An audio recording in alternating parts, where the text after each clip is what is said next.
السلام عليكم، فيديو جديد ونهار جديد. نتمنى تكونوا كلكم بخير ان شاء الله. ايوا يا اختي، درتي شي كلاص ولا مازال؟ الا مازال نوضي تحضريه معايا باسهل طريقه وبحجم عائلي اقتصادي، والاهم كيجي لذيذ بزاف، كريمي وما فيهش الثلج. وبردي ليا على راسك وفرحي وليداتك، وتحضروه لمناسباتكم ولضيافكم. صراحه كيجي رائع وسهل بزاف. خليكم معايا.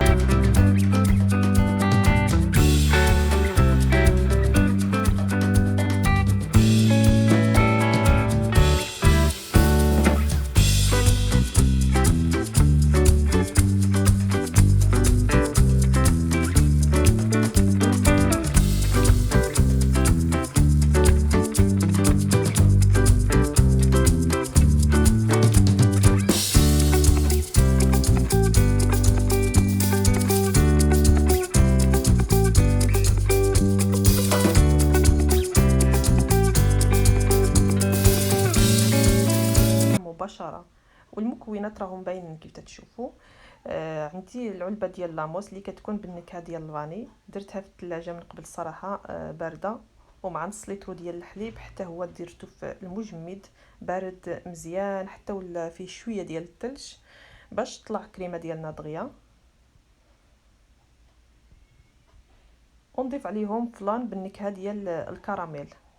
تقدروا تستبدلوا النكهه الا بغيتوا، وحتى لاموس تقدروا ديروه بالفريز ولا بالشكلاط، وتقدروا ديروا الشانتي العادي، المهم على حسب اللي بغيتوا. انا الصراحه كنفضل هذا ديال الفاني مع فلان كراميل، كيجي خطير المذاق ديالو. صافي درت لاموس ديال الفاني مع نص لتر ديال الحليب ومع فلان واحد، وصافي بديت كنطربهم بالطراب الكهربائي. فوقاش طلعت شويه لا كريم كنضيف عليه 3 معالق كبار هكاك من الحليب المركز محلى. تقدروا ديروا نيسلي كراميل، وتقدروا تستغناو عليه نهائيا الا بغيتوا كلاص ديالكم يجيكم اقتصادي اكثر. ديروا غير 2 معالق ولا 3 ديال السكر كلاصي على حسب الذوق ديالكم المهم. وكنضيف اخواتي كيف تشوفوا علبه ديال فلان كراميل، حتى هو كيعطي المذاق زوين بزاف الكلاص. وكنطرب كيف تشوفوا لا كريم ديالنا، كنخليه هكا كريمي. المهم خليو كلاص ديالكم اخواتي على هذا القوام هكا كريمي وخفيف، ما تطلعوش بزاف حتى يولي ثقيل. فاش كيولي ثقيل هكاك، فاش كناكلوا الكلاص ديالنا كنلقاو فيه الثلج، ضروري خصكم تخليوه هكا خفيف كيف تيبان لكم. وجبت هذا المول، تقدروا ديروه في اي مول عندكم على شكل دائري ولا مربع، ولا ديروه غير في بواطه ديال البلاستيك اللي عنده معلقه ديال الكلاص كتجبدوه هكا بمعلقه، المهم على حساب اللي بغيتو. صافي كيف تشوفوا كندير غير النص هكا ديال ما كنعمرش هذا المول، كندير فيه غير النص باش في الوسط ندير فيه شويه ديال الشكلاط.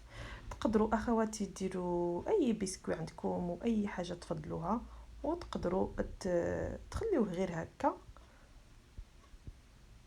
انا عندي هاد الشكلاط ميلكا باوريو صراحه لذيذه بزاف، بغيت ندير منها غير شويه، المهم غير 2 قطع كبار. صافي كنقطعها كيف تشوفوا هكا بالموس.